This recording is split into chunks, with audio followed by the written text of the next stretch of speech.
CBS 21 Political Insiders with Rob Hanrahan. And we're joined by the political insiders. We have Charlie Giroux, the Republican strategist, Mark Singal, former lieutenant governor and governor, our Democratic strategists. And guys, we obviously have to talk about this summit because it has become the talk of the world, talk of the country.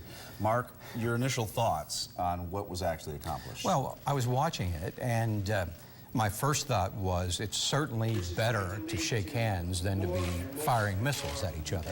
So I'm a fan of diplomacy, and that is a good thing. I'm also willing to say that who knows, years from now, this might in fact be Trump's Nixon to China moment. But it was weak in the sense that we lifted Kim Jong-un on the international stage pretty dramatically. And one of the conservative columnists today said what we got out of it was a participation trophy. There just isn't much in there for the United States, but Kim Jong-un got everything he wanted. Charlie. The president did the right thing. The whole world applauds the fact that this historic summit took place. No president in 60 years has been able to do this.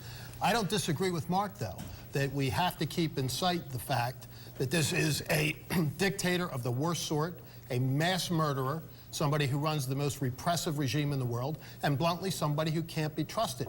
So it pivots back to the old Ronald Reagan theory of trust but verify, and there's going to be an awful lot of verification necessary over the denuclearization of North Korea. What did you both think about the optics of having the North Korean flag and the American flag so close together behind them?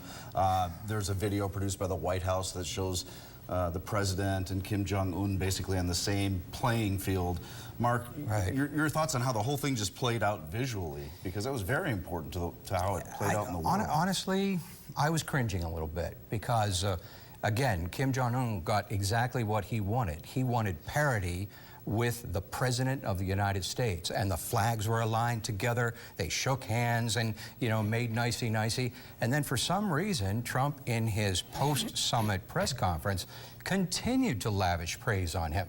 Enough's enough. Let's get to the verification. Let's get to the meat of it. This is basically 4 bullet points that we agreed on, and everything remains to be seen on this whole thing. But Charlie, the president did say this would just be a start. Yeah, it is, and it's a huge first step, and it ought to be applauded not only by every American, but by people throughout the world, because it does bring us a step closer to peace.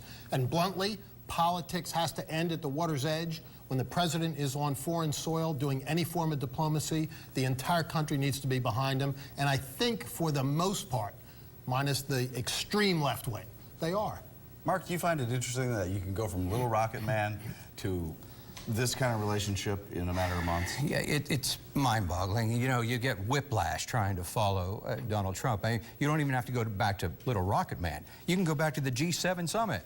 You know, somehow he criticizes our neighbor to the north and calls the prime minister, dishonest, for gosh sakes. Maximum pressure, Rob, is what got Kim Il-jung to the table in the first place. It would not have happened had Donald Trump not shown strength and resolve, because bluntly, that's the only language he understands. And so now they're there. Now there's the foundation from which they can build a real peace. We ought to be all applauding that. That's one of the keys we have to take. No, hey, you're right to a certain degree, but the point of the matter is you don't distance yourself from your friends in order to cultivate your enemies. You don't. You can catch these guys on Sunday mornings with me, our political insiders, on CBS 21's Face the State, 8:30 a.m. I urge you to join us then. Gentlemen, thank you.